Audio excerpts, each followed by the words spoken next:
Hello and welcome. I'm Asuma Katauka and you're watching the World Report on NewsX World. Let's take a look at the top headlines of this hour. US President Donald Trump steps back from threats to use tariffs or force over Greenland, saying a deal with Denmark is possible.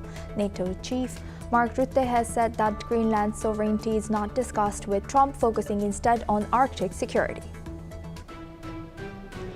Denmark's foreign minister says US President Donald Trump has sent positive signals by ruling out military action over Greenland. Trump has also said that he has a framework deal and drops tariff threats after talks with NATO chief Mark Rutte.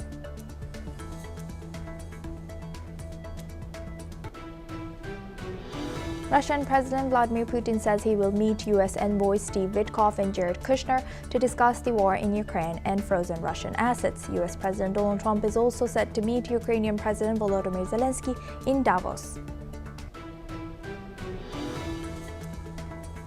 7 countries, including Saudi Arabia, Turkey, and Egypt, say they will join U.S. President Donald Trump's Board of Peace alongside Israel. Trump has said that Russia's Vladimir Putin has also accepted. However, Moscow says it is still reviewing the invitation. Syria's government accuses the Kurdish-led SDF of attacks that killed 11 soldiers, but the group disputes the claims and blames at least one blast on Syrian troops. The incidents risk derailing a 4-day ceasefire as Damascus pushes for the SDF to integrate into the state. The Trump administration starts immigration enforcement raids in Maine called Operation Catch of the Day. The Homeland Security Department confirms a spokesperson suggests targeting Maine responds to a political feud with Democratic Governor Janet Mills over sanctuary police. Venezuela's interim president Delcy Rodriguez says she is approaching talks with the United States without fear. A senior U.S. official confirms she will visit Washington soon for diplomatic discussions.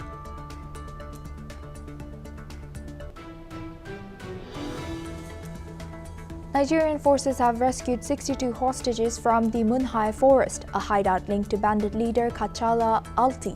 As the UN says, insurgency by Boko Haram and ISWAP has killed about 35,000 people. Meanwhile, in a separate operation, 5 soldiers and a police officer were killed in a terrorist ambush.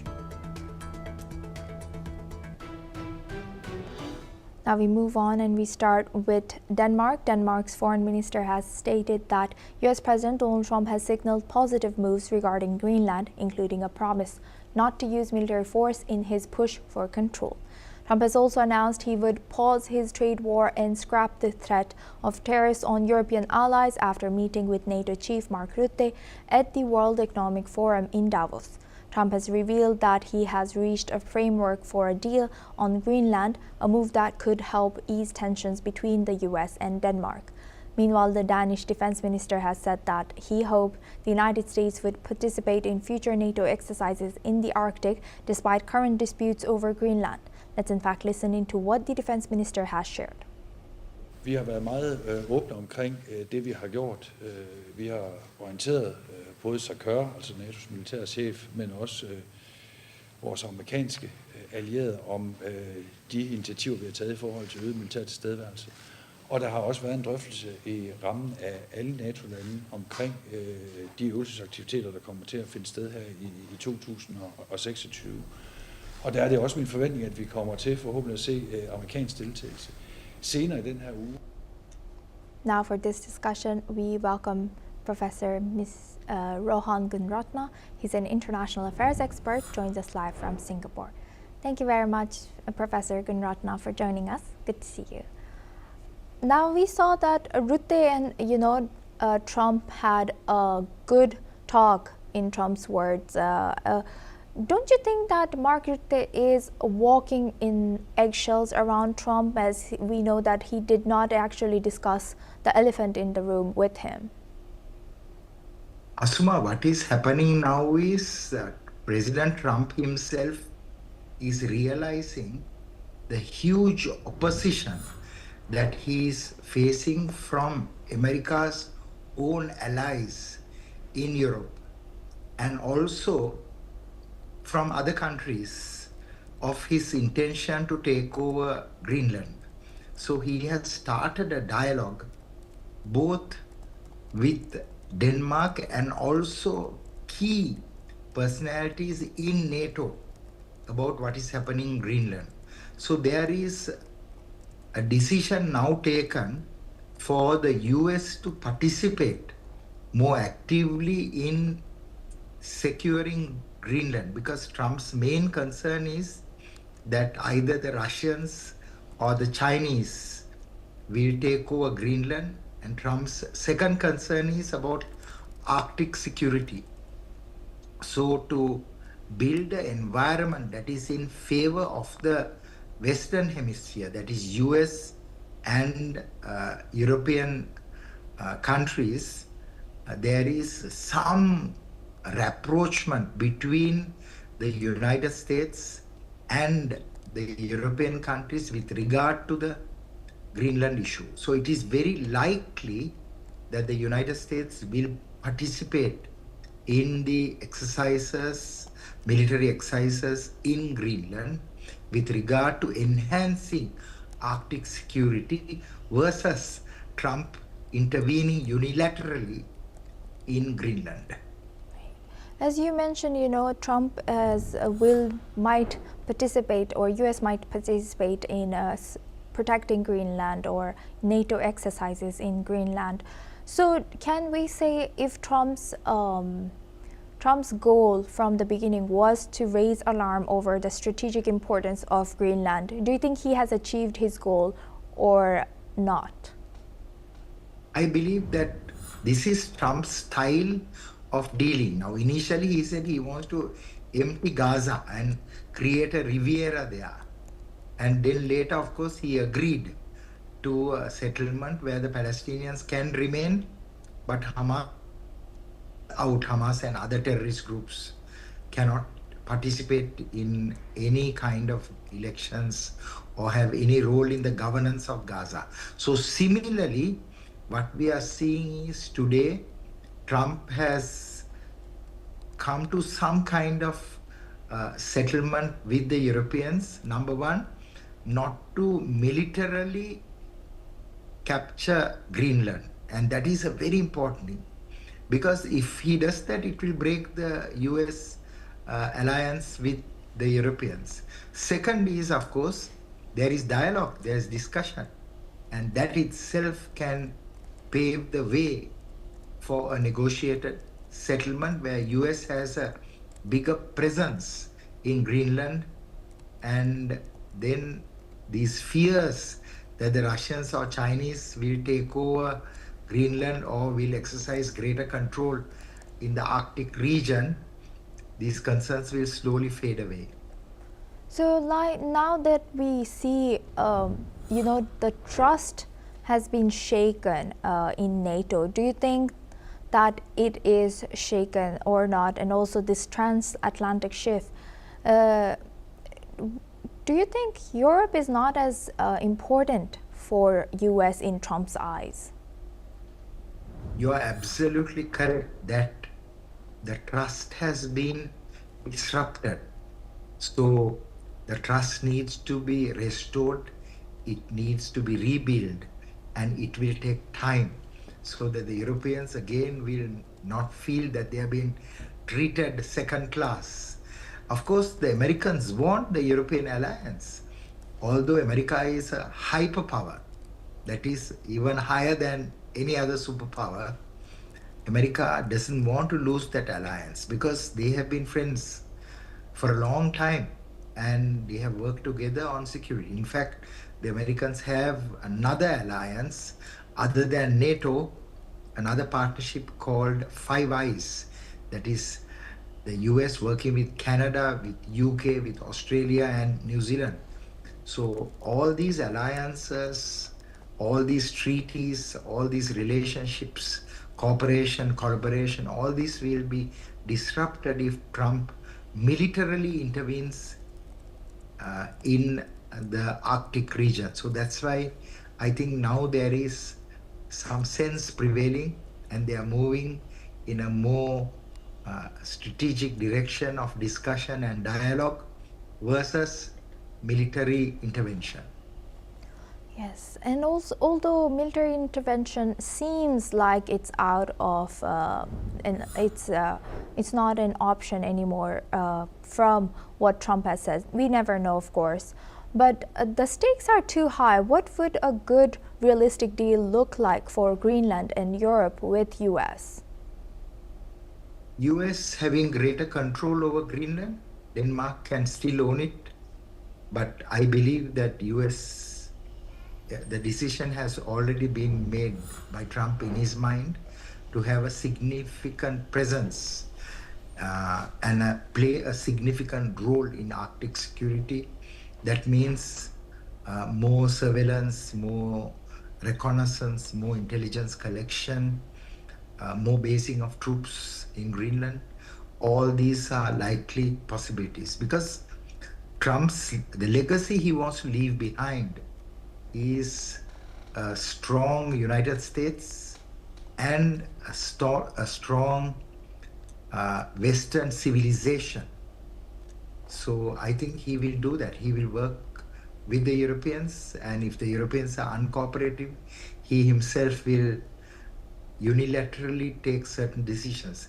And I think the Europeans understand it too, because none of them have really taken him on. Of course, they have expressed their views, but I think that the next phase will be discussion, dialogue, and coming to a shared commitment to enhance Arctic security. With that, I would like to thank Professor Gunratna for sharing that insight. Please stay with us as we come back to you for our next discussion as well. Now, moving on, Indonesian Foreign Ministry has said that Indonesia has joined Turkey, Egypt, Jordan, Saudi Arabia, Pakistan, and Qatar in accepting invitations to join U.S. President Donald Trump's Board of Peace. According to reports, Trump has invited dozens of world leaders to join his initiative aimed at resolving global conflicts, as this move could harm the work of the United Nations. Trump first proposed the Board of Peace last September in 2025, when he announced his plan to end the war in Gaza. He later made it clear that the board's remit would be to expand beyond Gaza to tackle other conflicts worldwide. Now, for this discussion, we welcome back Professor Rohan Gunratna. He's joining us from Singapore. Thank you very much, Professor, for staying with us. Now, Board of Peace. Some of our guests have been skeptical, saying that it looks more like Board of Power or Board of Politics, Board of, his friends. What's your analysis on that? Asuma, the Board of Peace can never replace the United Nations. The United Nations has existed for a very long time.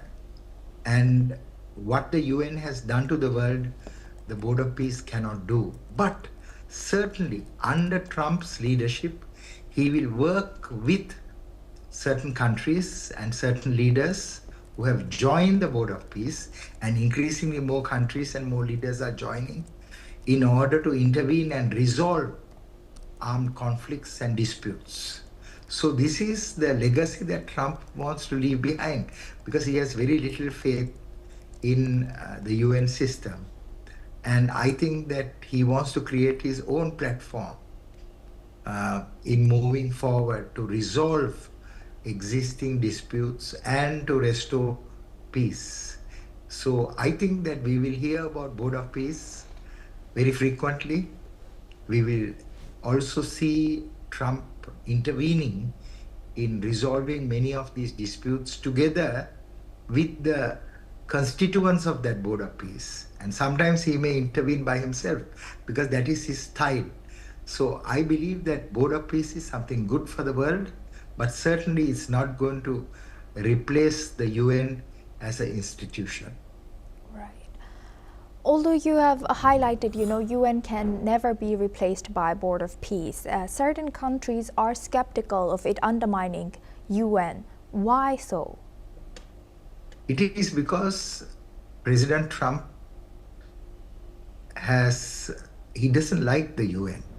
If you look at all his speeches, all his visits, all his engagements, his comments, he doesn't believe that the United Nations played the role it should have played. But I think UN we can't blame the UN as an organization, because UN is a platform, and if any country disagrees and do not want to have consensus, then the UN can't go forward. It's a collective body of nations. So I think Trump wants to create his own team to make those quick decisions to establish and restore peace. Now, people don't like the UN because the UN has done a lot. I think it has done 90% of what we all wanted the UN to do, whether it is in the field of health, education, preservation of culture, poverty, all these areas. But in terms of resolving conflicts, except maintaining peace, the UN can't go and threaten a country, look, you stop, you change the regime, right? So this kind of operations can be mounted only by a very small group of people. So I think the Board of Peace will engage in what is called peace enforcement. But UN will mostly play a role in peace negotiations, peace mediation, dialogue, and of course peacekeeping. So I think these are two separate entities, but the Board of Peace clearly fills the vacuum of what the UN is unable to do and unwilling to do, which is unilateral action.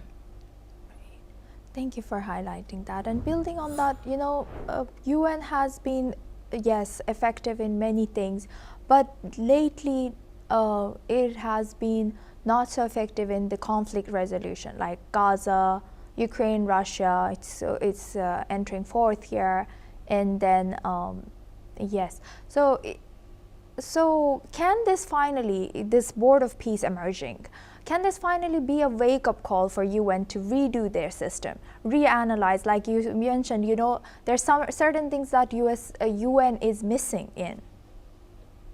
The UN will become more assertive.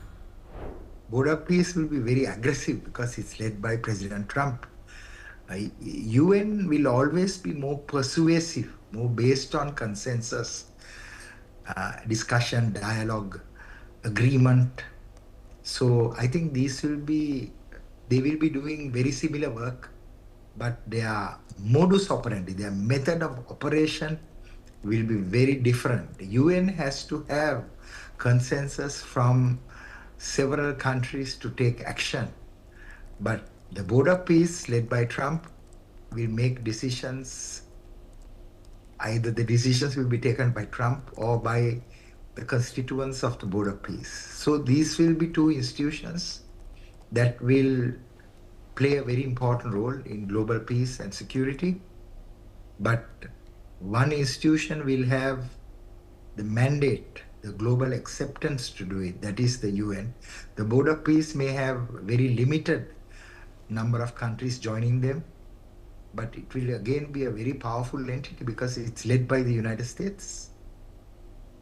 Great. Thank you very much. With that, I would like to thank Professor Gunratna for sharing that insight throughout our news.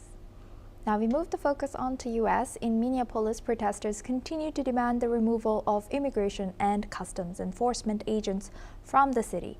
Amid freezing temperatures, demonstrators rallied against ICE's presence, which has intensified since the shooting death of a woman by an ICE agent 2 weeks ago. Tensions have escalated at a gas station where ICE and Border Patrol agents were confronted by protesters. Demonstrators accused the agents of criminal behavior as they tried to carry out operations, despite local officials condemning these large-scale immigration enforcement actions. Meanwhile, several Minneapolis businesses have transformed into informal aid centers. They are providing food and necessities to immigrant families who are too afraid to leave their homes due to the ongoing ICE operations. Let's listen into what the people have shared.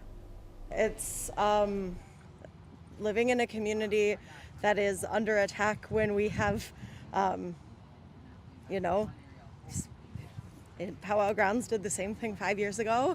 The community came together the same way 5 years ago, and it's just a lot of unprecedented times that we've had to live through in Minneapolis in the recent past. Now for this discussion, we welcome Ms. Dr. Satoru Nagao. He's a fellow at Hudson Institute, joins us live from Tokyo. Thank you very much, Dr. Nagao, for joining us. Good to see you. Now, what's going on with U.S.? Almost every week we see something like this happening.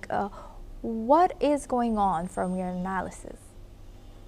This is just a right versus left battle in the United States, because many things happen in the Democrat-led states, and President Trump leads the central government, federal government, sends ICE or National Guard to and check the illegal immigrants, or take charge of the law and order situation with these states. So that's why, because President Trump lead federal government cannot trust Democrat lead policy towards illegal immigrant. So that's why the federal government, central government, try to take charge instead of the local government.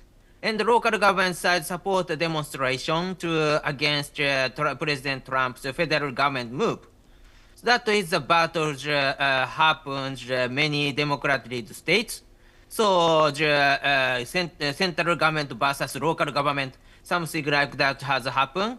And at the same time, for a long time, illegal immigrants consist and share some certain job in the United States and support United States society. That's why if the legal action has moved, in this case, indeed, there is some problem. Of course, it should be the law is very important anyway. But for a long time, the U.S. government allows them to stay illegally. So that's why it creates a problem. So now, what happened? If I try to explain, this is a battle, the right versus left, and this year is the midterm election. So this means that it will continue or escalate to the midterm election, I think. So if this does escalate, right, how do you think this will be affecting the midterm elections, especially for President Donald Trump? President Donald Trump has a supporter, and cracking down the illegal immigrant, and the situation should be the legal, is a matter of concern. So supporter of the President Trump is looking towards the action of the President Trump. So President Trump try to face the illegal immigrant by sending the ICE or National Guard or something like that. It's attitude to show their President Trump's role as a representative of the supporters. So that's why in the midterm election, supporters of the President Trump will vote for the President Trump side, Republican side, because President Trump work well or work seriously for their opinion. That is Republican side want to show. And in case of the Democrat side, completely opposite. The support of the Democrat side is people who dislike the President Trump's policy. So that's why the local government of the Democratic local government want to show their political stance. They are fighting against President Trump. This is a message to the supporter of the Democrat government. So that's why this is appeal point. So both sides appeal their supporters. And just before the midterm election, they need to do it because these supporters will vote for them. Without this, these supporters will vote for others. So they can, these politicians cannot win. So that's why they need supporters. They need to replace supporters, especially just in front of the midterm election. And, thank you for highlighting that. Building on that, do you think enforcing the immigration crackdown using ICE like this in many blue states, and this attitude from President Trump's President Trump's administration, is it enough for him to gain back his voter support to win in the midterm election and gain back the trust he has lost because of Epstein files and many scandals, tariffs, etc.? What do you think? In this case, most important thing is, of course, living cost. Living cost is increasing means that people do not think the economic policy of the Trump administration is not contributing their life. So that's why the living cost is most important matter. But at the same time, currently, President Trump thinks economic policy needs time to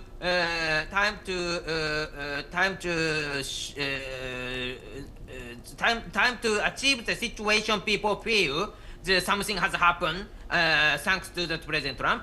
So that's why before it, appeal point is different. Appeal point is cracking down the illegal immigrant, and this is very popular policy for the support of the President Trump. So this is appeal point. So, and President Trump's political style is create a fighting, and because of he is fighting, this is the appeal point for the voters or supporters. So that's why when the President Trump was the president in the first term, that time the President Trump tried to fight with the media, traditional media, which is supporting the establishment people who is rich and discriminate with others, something like that. So that's why President Trump is fighting against them, fighting for you, something like that is appeal point. Now the appeal point is fighting against illegal immigrants, that is appeal point. And fighting for the right people against the left, that is also the appeal point. So this is fighting against Democrat-led state and illegal immigrant in this state. Something like that is appeal point in the domestically, and internationally something like that left or globalist, something like that is fight against them is appeal point. So these are the appeal point. President Trump is escalate fighting and appeal to the supporters. That is the style of his policy, and why he won as the president of the United States 2 times, because these tactics has succeeded in the 2 times that time. Right. With that, I would like to thank Dr. Satoru Nagao for joining us today and sharing that insight. Thank you very much. Now we move on to Pakistan. The death toll from a devastating mall fire in Pakistan's largest city has risen to at least 55 people. The blaze broke out early this week at the 3-story Gul Plaza in Karachi. Rescue teams have continued to search the wreckage of 4 human remains. While families give DNA samples to help identify the victims, officials say bodies will be handed over once the DNA matches are confirmed. Fires in Karachi's markets and factories are common due to poor infrastructure, but a fire of this scale is rare. Relatives are calling for faster recovery, seeking closure for their loved ones. A government committee has launched an investigation, but the cause of the fire remains unclear. Now we move on to Canada. Canada's federal court has overturned a government's order to close TikTok's operations in the country. The decision allows the app to continue operating while the country's capital, Ottawa, is instructed to review the case. Back in November 2024, Canada's industry minister had ordered TikTok to dissolve, citing national security concerns, but clarified it was not blocking access or content creation. TikTok, which claims over 14 million Canadian users, appealed the decision. For now, federal court judge Russell Zinn has ruled in favor of TikTok, setting aside the order and sending it back for review by Industry Minister Melanie Joly. The ministry has confirmed that Joly will now conduct a new national security review. That's all we have time for. Keep watching NewsX World for more news updates from around the world.